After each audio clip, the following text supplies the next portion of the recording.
En un lejano año duodécimo del siglo pasado, en una pequeña y pobre aldea llamada Tenryu, en la prefectura de Shizuoka, ubicada a los pies del majestuoso monte Fuji, ocurrió un acontecimiento importante que más tarde cambiaría el destino de todo el mundo.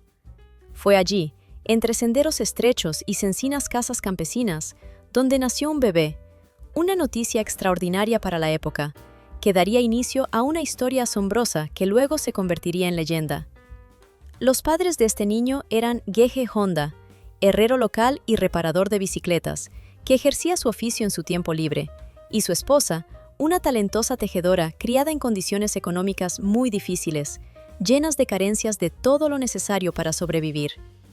Así creció en esta familia pobre, pero llena de amor y trabajo, el niño llamado Soichiro Honda, futuro fundador de un imperio automovilístico de renombre mundial. Desde muy temprana edad, Soichiro enfrentaba duras condiciones y privaciones relacionadas con ellas. A los 13 años, perdió a 5 de sus hermanos y hermanas debido a problemas de salud, lo que dejó una huella imborrable en su corazón y desarrolló en él un deseo particular de ser útil e ingenioso. A los 8 años, mientras corría por su barrio en su rutina diaria, escuchó un extraño estruendo que de inmediato capturó su atención. Sin poder resistirse, siguió el sonido hasta dar con algo inusual, un gran mecanismo extraño en apariencia, moviéndose sobre 4 ruedas. Era un automóvil famoso, un modelo T de Ford, que causó en él una impresión indeleble. En ese momento, vio por primera vez un vehículo en movimiento por sus propios medios, y quedó impresionado por la vista.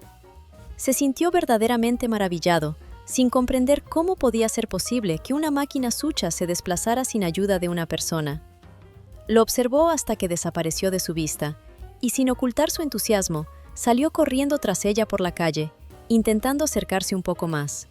Esa experiencia dejó una marca para siempre en su alma, moldeando su futura actitud hacia la técnica y los mecanismos. Comenzó a aprender a afilar las hojas cortantes de herramientas agrícolas y a arreglar bicicletas. Su corazón se llenaba de interés por cualquier motor, maquinaria y todo lo relacionado con la mecánica. Sin embargo, a pesar de su pasión por la tecnología, el niño no sentía ninguna inclinación a asistir a la escuela. Se le consideraba un alumno problemático, sus calificaciones dejaban mucho que desear, y cada vez se alejaba más de las clases. En un intento por ocultar sus fracasos y no mostrar desesperación, recurrió a un método astuto.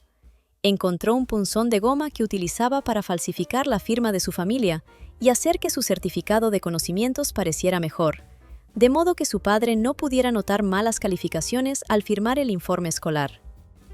Pero un día, en una situación imprevista, su sospecha fue finalmente descubierta. La ira de sus padres fue severa. Su padre lo obligó a permanecer toda una jornada de rodillas, sin comer, como castigo por el engaño, para que entendiera que mentir no es el mejor camino. Cuando llegó su 12º año, el destino le volvió a poner a prueba.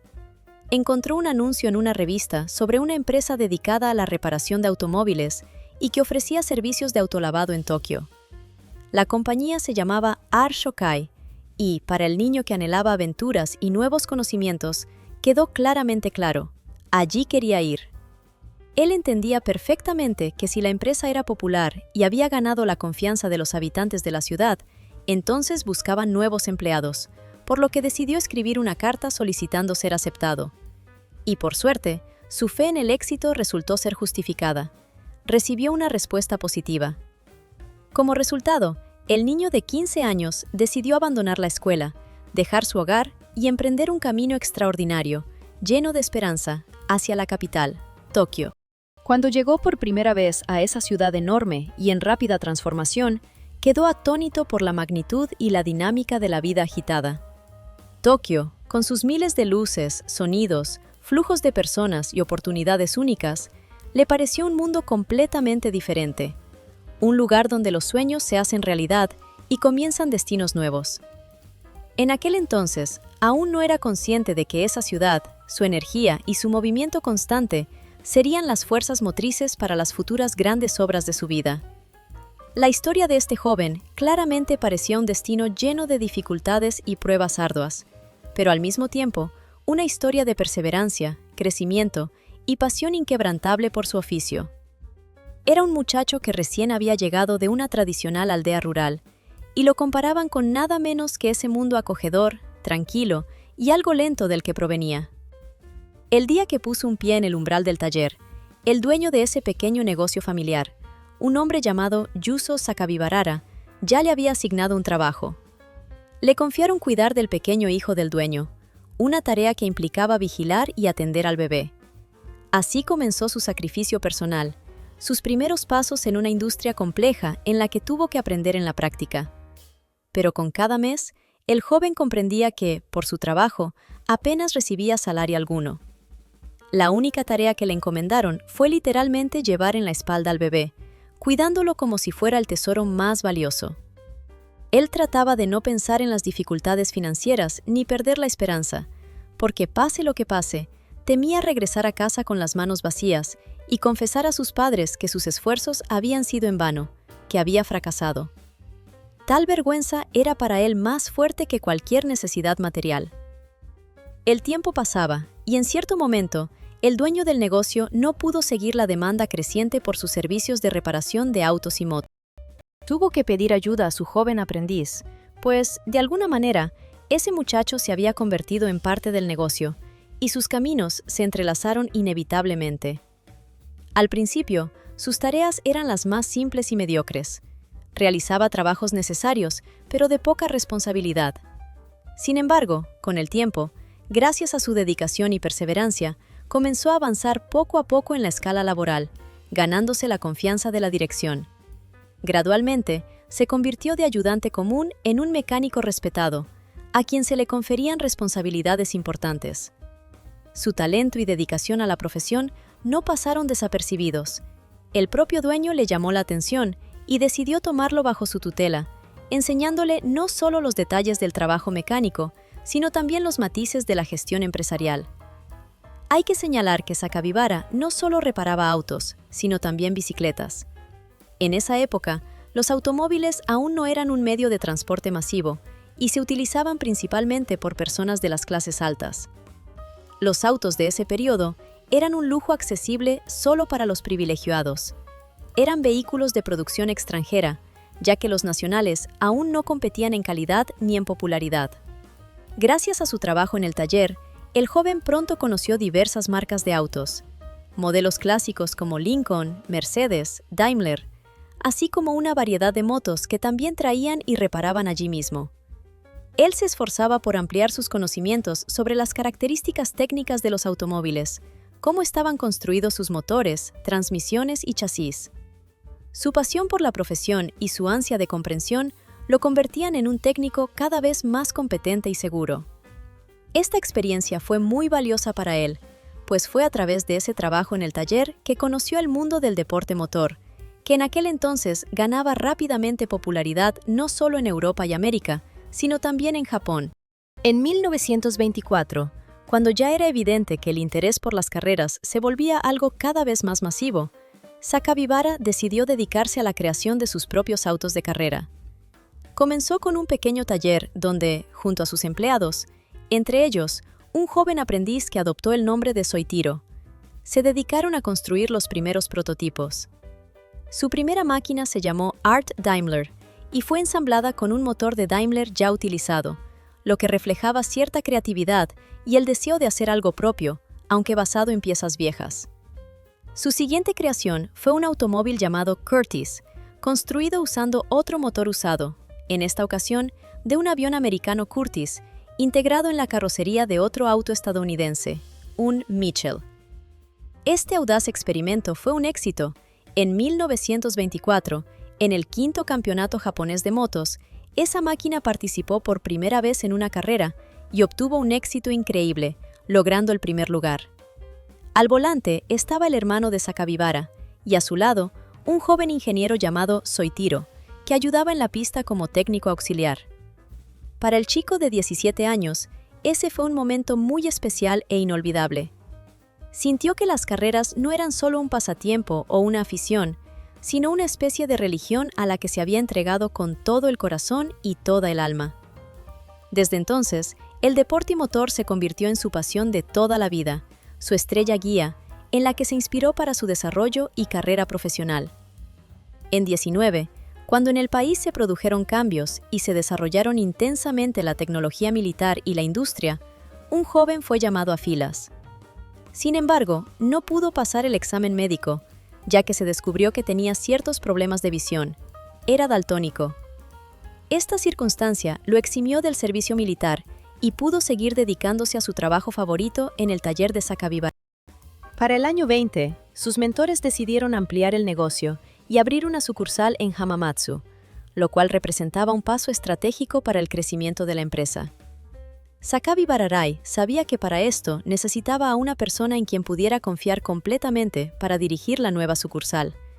Y esa persona fue un joven aprendiz que en aquel entonces tenía apenas 12 años. A los 21, fue él quien fue designado para gestionar la nueva sucursal. Pero los primeros meses fueron difíciles.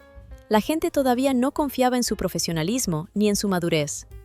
El maestro tuvo que vivir día tras día, enfrentándose a la desconfianza y el escepticismo. La tienda, en esa zona nueva, enfrentaba problemas para atraer clientes, ya que muchos no querían confiar sus vehículos a alguien tan joven e inexperto. Por eso, el joven tuvo que literalmente comer pan con mantequilla, sobrevivir con pequeños ingresos y vivir con recursos modestos para no perder el ánimo y no rendirse. Con la ilusión de convertirse en un gran ingeniero y cambiar el mundo de la automoción, el joven, a pesar de todos los obstáculos y dificultades, no retrocedió y continuó utilizando toda la experiencia acumulada en años de trabajo, su habilidad y conocimientos para hacer crecer su negocio. Poco a poco, sus esfuerzos comenzaron a dar frutos. Toda su valentía y perseverancia se convirtieron en un desarrollo estable del negocio. Para principios de los años 30 del siglo XX, su pequeño taller, donde empezó solo, se había expandido hasta convertirse en una empresa completa, con 30 empleados. Este crecimiento fue increíblemente rápido. En pocos años desde su fundación, el volumen de trabajo aumentó tanto que fue necesario incorporar nuevos empleados y adoptar un enfoque más sistemático. Además, Soichiro, entendiendo que le sería difícil manejar todas las tareas solo, decidió involucrar a su esposa para que ayudara a gestionar la compañía. Este paso resultó ser muy importante, porque en un contexto de aumento en la carga de trabajo, no solo era importante la destreza técnica, sino también la capacidad de organizar el trabajo en equipo. Aunque Soichiro ganó la reputación de ser un mecánico excepcional, sus talentos no se limitaban solo a la técnica. También era un talentoso piloto, lo que le permitía no solo comprender la especificidad de sus productos, sino también demostrar sus capacidades en la práctica. En otras palabras, su pasión y habilidad para conducir más rápido que todos los demás se convertían en ventajas adicionales en la competencia. Dentro de su pequeño taller, construyó un coche de carreras, un automóvil de Hamamatsu, que en esa época se convirtió en su verdadero orgullo. En este coche logró establecer un nuevo récord de velocidad, alcanzando los 120 km/h, una hazaña que permaneció imbatible en las carreras japonesas durante mucho tiempo. Este récord duró 20 años, lo cual demuestra lo impresionante y significativo que fue en aquel entonces. Sin embargo, las carreras transcurrían en una época mucho más peligrosa que la actual, y el peligro siempre acechaba a los pilotos. En junio de 1936, Soichiro tomó parte en una carrera peligrosa cerca de Tokio, en la zona de Hamamatsu. Durante esa competencia, su automóvil sufrió un grave accidente que casi le cuesta la vida. Como resultado del desastre, Soichiro quebró su mano izquierda, le salió del hombro y sufrió heridas graves en el rostro. Después del incidente, pasó varios meses en el hospital recuperándose y tratando sus lesiones. Sin embargo, su pasión por las carreras era tan fuerte que, apenas 4 meses después, volvió a subir a la pista, a pesar de su dolorosa recuperación. A pesar de esto, su familia, preocupada por su salud, estaba muy disgustada con esa decisión. Le rogaron encarecidamente que abandonara las carreras peligrosas, temiendo por su vida y bienestar. Tras varias disputas y desacuerdos con su esposa y su padre, Soichiro tomó una decisión. Dejaría de competir y se centraría completamente en su negocio. Así, abandonó las competencias profesionales para no poner en riesgo lo más valioso, su vida. Para entonces, en 1936, la situación de Soichiro estaba cansada, sus fuerzas estaban agotándose, Sentía que había llegado a su límite en el campo de reparación y arreglo de coches. Pero en su interior surgía el deseo de cambiar de rumbo, de hacer algo más grande e importante para él y su futuro. Pensaba en pasar a la producción de piezas de automóviles, especialmente en la fabricación de anillos de pistón, algo que correspondía a su dominio técnico e intereses. Propuso convertir la sucursal de la compañía en Hamamatsu en una empresa independiente, dedicada específicamente a la fabricación de componentes automotrices. Era un paso lógico, ya que la producción de anillos de pistón era un negocio prometedor. Sin embargo, los accionistas no compartían su entusiasmo. Veían en el negocio actual, la reparación y mantenimiento de autos, una fuente estable de ingresos que generaba suficiente dinero. En su opinión, la empresa arriesgada de fabricar piezas de automóviles podría ser innecesaria e incluso perjudicial, ya que en ese momento no podían prever qué tan exitosas serían las nuevas ideas de Soichiro. Basándose en esto, los inversores decidieron mantener todo tal como estaba y no cambiar la estrategia de desarrollo de la empresa. Pero Soichiro no quería quedarse en el punto en que estaba. Comenzó a buscar por sí mismo nuevas vías y oportunidades. Como resultado, fundó su propia compañía, que debía dedicarse a la producción de anillos de pistón, la base de su sueño de crear su propia marca y realizar sus ideas ingenieriles. El nombre de esta empresa se convirtió en Tokai Seiki, una importante compañía destinada a la producción de autopartes de alta calidad. Pronto invitó a uno de sus amigos cercanos, Kazutiro Katu, y lo nombró presidente de la nueva organización. Trabajar en la nueva fábrica requería esfuerzos sobrehumanos y plena dedicación. Soichiro y Kazutiro trabajaron sin descanso, completamente inmersos en el desarrollo del negocio. Juntos fundaron un centro de investigación, el Centro de Investigación de Anillos de Pistón, donde continuaron perfeccionando sus desarrollos técnicos. Sin embargo, de momento, Soichiro permanecía en un pequeño grupo, trabajando en su antiguo taller en Hamamatsu. Día tras día, trabajaba en el taller de reparación y por las noches se dedicaba a diseñar nuevos pistones. El tiempo pasaba y enfrentaba dificultades cada vez mayores, encontrándose con fracasos constantes que le impedían alcanzar el éxito. Esos años fueron duros. Trabajaba incansablemente, lo que hizo que su rostro se adelgazara notablemente, perdiendo peso y tomando un aspecto enfermizo y agotado. El estrés y la sobrecarga gradualmente cambiaron su rostro, convirtiéndolo en otra persona, más serio y cansado. Pasaba por momentos difíciles y a veces pensaba en posibles maneras de salir de la situación. A pesar de los fracasos constantes, no se rendía.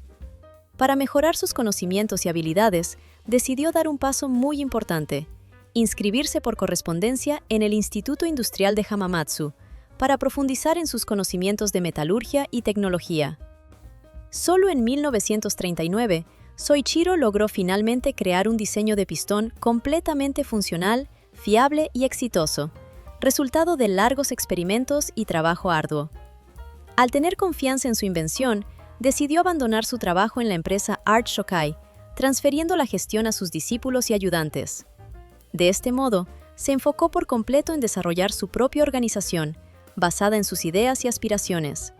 Siguiendo su sueño, empezó a producir pistones día tras día, con la esperanza de que sus inventos finalmente alcanzaran la perfección. Pero en la etapa inicial, sus productos todavía requerían mejoras. Y a pesar de sus grandes esfuerzos, los primeros pistones estaban lejos de ser perfectos. Al comenzar su carrera, Soichiro tuvo que enfrentar pruebas rigurosas que pusieron a prueba sus capacidades y determinación. En una época en la que la calidad de la producción era tan importante como la fabricación misma, solicitó a los ingenieros de Toyota que fabricaran para él pistones, componentes esenciales de cualquier motor de combustión interna. Como muestra de su diseño, propuso su propio desarrollo, confiando en la alta calidad y el cumplimiento de los estándares. Sin embargo, de los 50 pistones que presentó, solo 3 superaron el estricto control de calidad impuesto por el gigante japonés del automóvil. Este resultado fue un golpe duro para Soichiro. Tuvo que ponerse realmente nervioso y entender que su camino hacia el éxito pasaba por adquirir conocimientos adicionales y perfeccionar su talento. A pesar de la decepción, no se rindió. Durante los años siguientes, emprendió viajes por toda Japón, visitando acerías, institutos de investigación y universidades. Su objetivo era mejorar sus conocimientos sobre la fabricación de anillos de pistón para crear un producto realmente de alta calidad, capaz de competir con los estándares mundiales.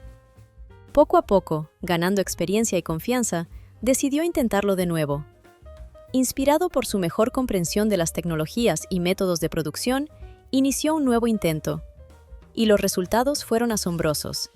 Los nuevos pistones no solo pasaron con éxito el control de calidad, sino que también comenzaron a recibir pedidos de diferentes partes del país. La cantidad de pedidos era tan grande que tuvo que ampliar su planta y contratar a cerca de 2.000 empleados, ya que las necesidades del mercado y la demanda de sus productos crecían rápidamente. Todo indicaba que el futuro para Soichiro y su empresa prometía ser brillante, lleno de nuevas oportunidades y logros.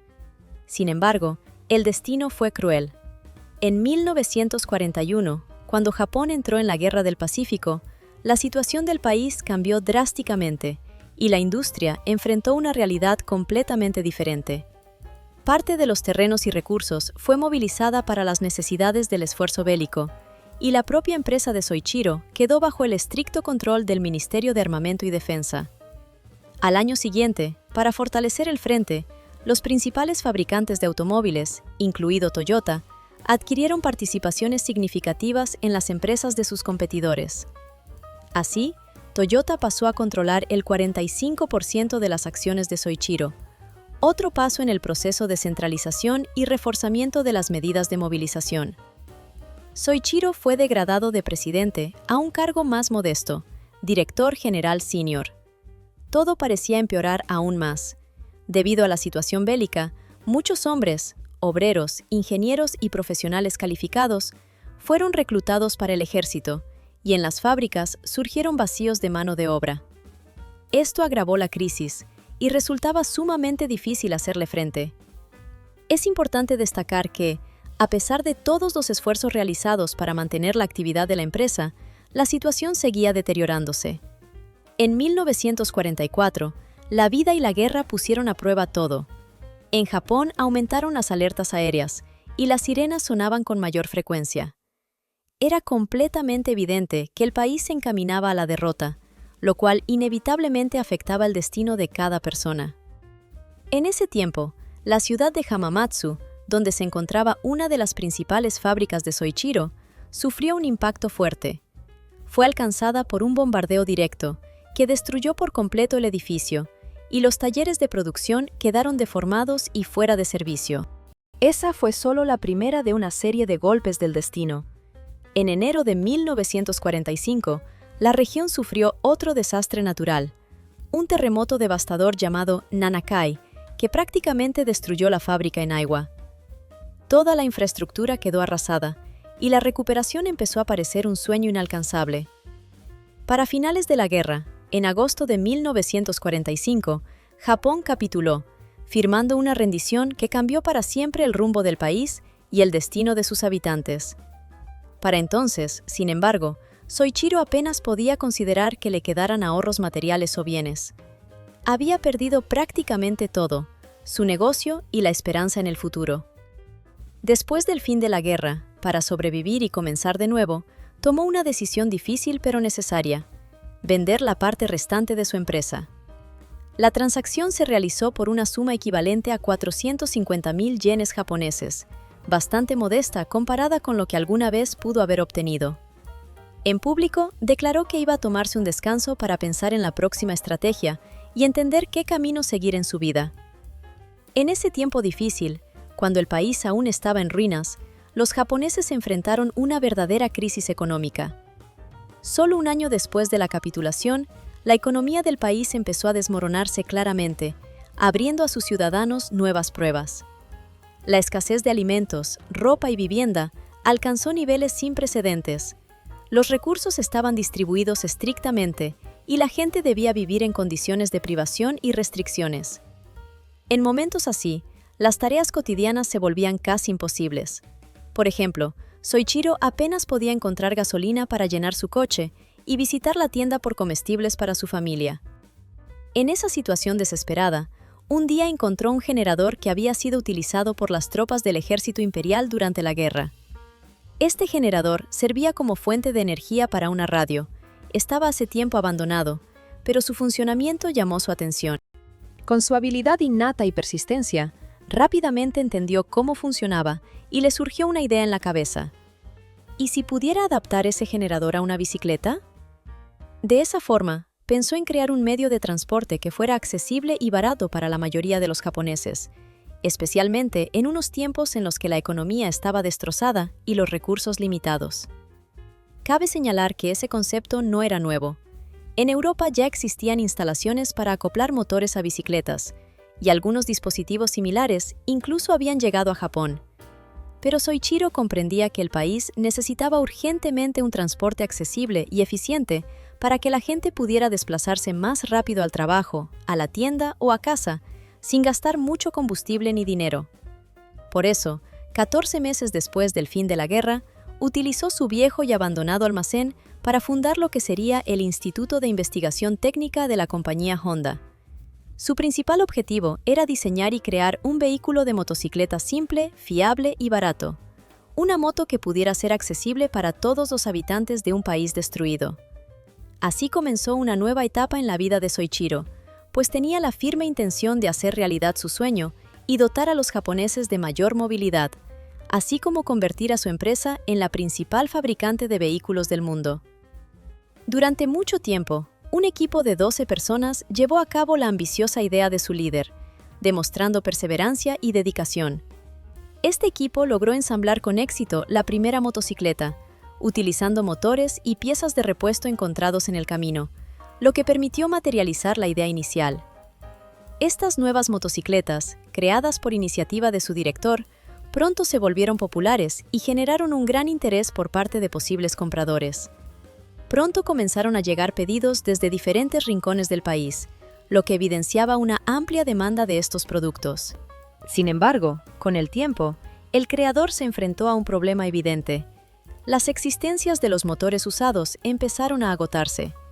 Entonces, tomó la decisión de desarrollar su propio motor para poder continuar con el avance del proyecto y asegurar la sostenibilidad de la producción. Como resultado, en 1947, finalizó con éxito su propio diseño, creando lo que se dio en llamar el motor Taiwán. Y por primera vez en un producto apareció una marca reconocible, un nombre que más tarde se convertiría en sinónimo de calidad e innovación. En 1948, el líder fundó la compañía llamada Honda Motor, con un objetivo claro: fabricar motocicletas para ayudar a los trabajadores japoneses a desplazarse de manera rápida y conveniente por la ciudad y sus alrededores. Inicialmente, la meta principal era brindar medios de transporte accesibles para la población local. Sin embargo, en el camino de la expansión de la producción, surgieron dificultades financieras. Para aumentar la cantidad de unidades y lanzar nuevos modelos, era necesario realizar importantes inversiones. Entonces decidió dirigirse directamente a los potenciales compradores, escribiendo una carta abierta a los 18,000 propietarios de tiendas de bicicletas en toda Japón. En ella expresó su idea sobre cómo devolver la movilidad y la energía a la avanzada industria del país. De esas 18,000 tiendas, 3,000 respondieron positivamente y ofrecieron sus recursos financieros, lo que dio inicio a su actividad productiva.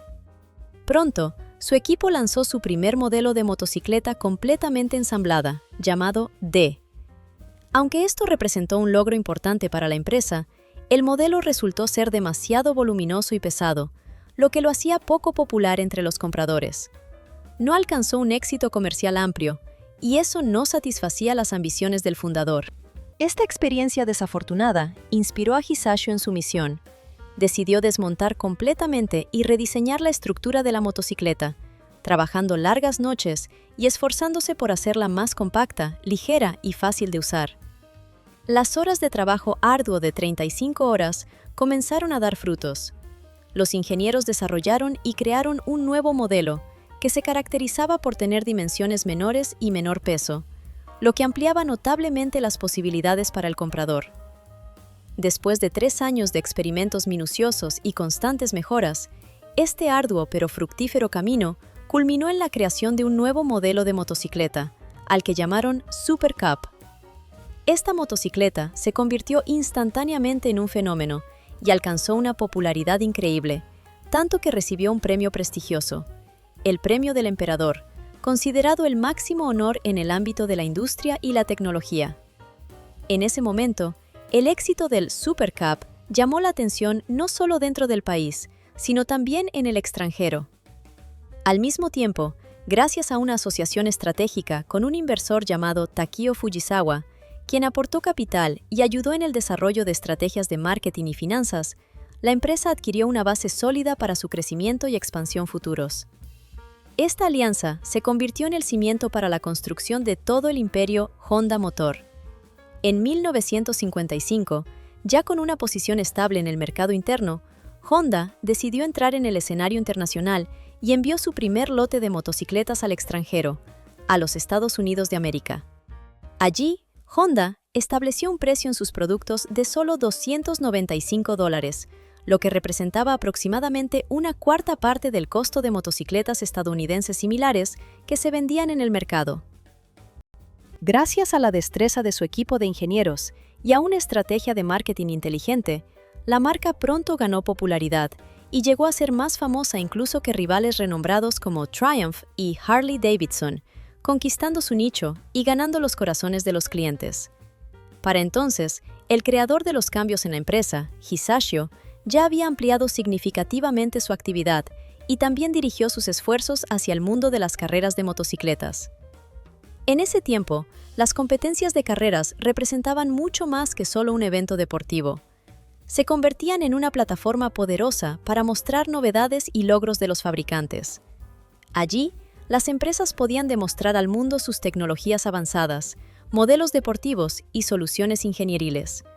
Por eso, él viajaba por todo el mundo, siguiendo y estudiando los circuitos de carreras, además de analizar cuidadosamente las motocicletas de sus competidores. A lo largo de toda su carrera, se mantuvo atento a los detalles y novedades en el mundo del motociclismo, para adoptar las mejores ideas y estrategias. Toda su actividad en la pista de carreras estaba orientada a superar continuamente los objetivos alcanzados.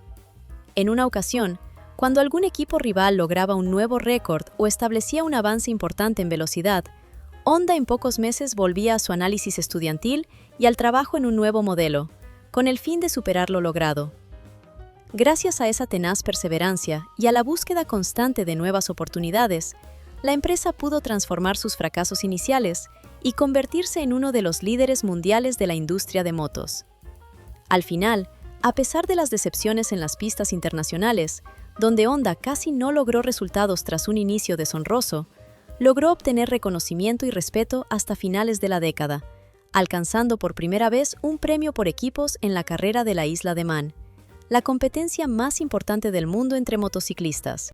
Luego, solo 2 años después, confirmando nuevamente su capacidad, Honda ganó en esa misma competición, consolidando su reputación no solo como fabricante de vehículos de calidad, sino también como campeona en el mundo del motor. Estos logros hicieron que el nombre de Honda fuera reconocido en todo el mundo, y sus éxitos en las carreras ayudaron a consolidar su imagen como una marca innovadora, confiable y sin concesiones en la búsqueda de la perfección. En los años 60 del siglo pasado, la compañía japonesa Honda alcanzó alturas jamás vistas, convirtiéndose en el mayor fabricante de motocicletas en todo el planeta. Todo comenzó en 1949, cuando lanzó por primera vez el famoso modelo Honda Dream, un scooter que rápidamente ganó popularidad por su fiabilidad y accesibilidad. Para entonces, a principios de los años 60, se había producido alrededor de 10 millones de motos de esa marca, una cifra que en su tiempo fue un récord. Este número evidenciaba el crecimiento acelerado y la popularidad de la compañía, así como su capacidad para satisfacer la demanda de numerosos entusiastas en todo el mundo. Sin embargo, para su fundador e inspirador, Soichiro Honda, el alcance alcanzado en la producción ya no parecía ser un objetivo final. Continuaba soñando con algo más grande, con realizar su antiguo sueño que, parecía, era inalcanzable para muchos: ingresar en un segmento completamente nuevo y muy prestigioso de la industria automotriz. Era su anhelo más profundo, que atravesaba toda su conciencia desde una edad temprana: convertirse en fabricante de automóviles. Cuando en 1963, Honda presentó inesperadamente en el mercado su primer modelo de coche, el Mini Truck T360, esto provocó una reacción entusiasta genuina. Este compacto pero muy práctico camión ligero se convirtió en un nuevo paso en la expansión de su línea de productos. A pesar de que su producción, limitada a unas 2.000 unidades al año, era modesta, este mini camión merecía atención por su fiabilidad y conveniencia. Sin embargo, su popularidad aún no era muy alta. Pero precisamente esta medida abrió camino a la creación de algo más importante. El siguiente paso fue el desarrollo de un coche deportivo, que Honda propuso como un desafío para la prensa y los rivales. En 1963, Honda lanzó su primer coche de competición, el modelo S500. Se trataba de un biplaza descapotable con transmisión de 4 velocidades, capaz de alcanzar hasta 80 millas por hora. Aunque esta máquina tenía dimensiones bastante modestas, su suavidad de marcha y facilidad de manejo la hacían atractiva para los conductores que buscaban placer y confort a un precio razonable. Desafortunadamente, la producción de este modelo raro fue muy limitada. Se fabricaron alrededor de 1.300 automóviles, lo que la convierte en uno de los modelos Honda más escasos de toda la historia. Sin embargo, al igual que con las motocicletas, Soichiro Honda se inspiró en su experiencia participando en carreras automovilísticas. En 1964, Honda debutó en la Fórmula 1, presentando su equipo y el monoplaza RA271. Solo un año después, en el Gran Premio de México, el equipo celebró su primera victoria, un paso importante hacia adelante. Este logro fue la confirmación largamente esperada de la capacidad del fabricante japonés para competir con marcas más consolidadas a nivel mundial en el ámbito del automovilismo. Para entonces, Honda seguía perfeccionándose y creando nuevos modelos. En 1965 surgió el sucesor del RA271, el monoplaza RA272, que trajo otra victoria a la compañía. Pero, a pesar de estos éxitos en las pistas, en la industria automotriz en general, Honda enfrentó algunos fracasos. Sus autos todavía no alcanzaban tanta popularidad como para competir definitivamente con los gigantes del mercado. Por ello, la dirección de la empresa decidió hacer una pausa en la participación en competencias y centrarse en el desarrollo de modelos más masivos, accesibles y demandados por amplios sectores de la población. Así nació el legendario Honda Civic. Comenzando en 1972 en forma de un compacto hatchback, este modelo pronto se convirtió en símbolo de fiabilidad, economía y practicidad. Tras el Civic, siguió una gama ampliada de sedanes equipados con las mismas tecnologías avanzadas en ahorro de combustible, lo que hizo que el modelo fuera especialmente popular entre los habitantes de Europa y América. Una de las razones claves para el éxito tan rápido de este automóvil fue precisamente la época de la crisis energética de los años 70, cuando en escala global comenzaron a escasear el petróleo y los precios de los combustibles subieron drásticamente. En respuesta a este desafío, los ingenieros de Honda desarrollaron una nueva tecnología llamada combustión controlada por vórtice compuesta, abreviada como CVCC. Este innovador sistema permitió a los propietarios de Honda recorrer grandes distancias consumiendo significativamente menos combustible. Además, para luchar contra el deterioro del medio ambiente, Honda equipó adicionalmente sus vehículos con catalizadores, dispositivos que reducen los niveles de emisiones nocivas a la atmósfera.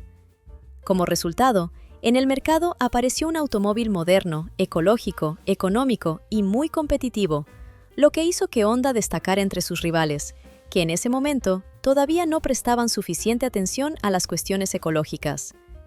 De este modo, Honda se convirtió en una marca rápidamente popular en el mundo del automóvil.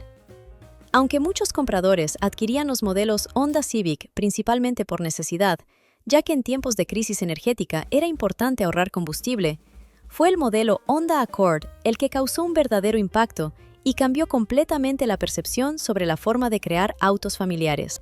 Comenzando su historia como pequeños hatchbacks compactos, estos autos, con el tiempo, se transformaron en sedanes más espaciosos, prácticos y cómodos.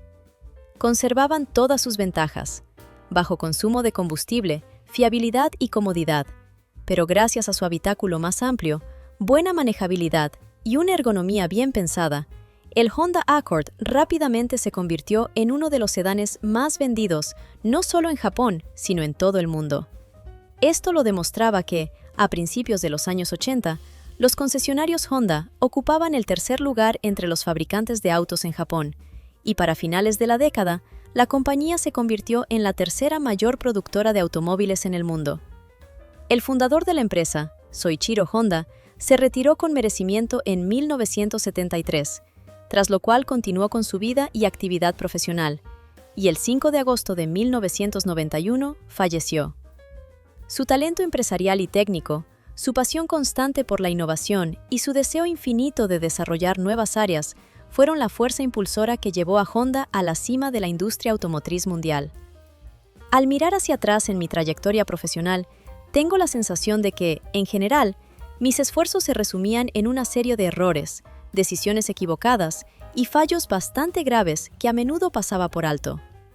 Sin embargo, a pesar de los numerosos fallos y fracasos, siento orgullo por los resultados alcanzados, por los éxitos que logré, por aquellos logros que, pese a todo, pude conseguir. A lo largo de este camino difícil y a veces arduo, me enfrenté a dificultades, tomé decisiones equivocadas, incluso repitiendo errores una y otra vez, y en varias ocasiones cometí errores en circunstancias diversas y por distintas razones.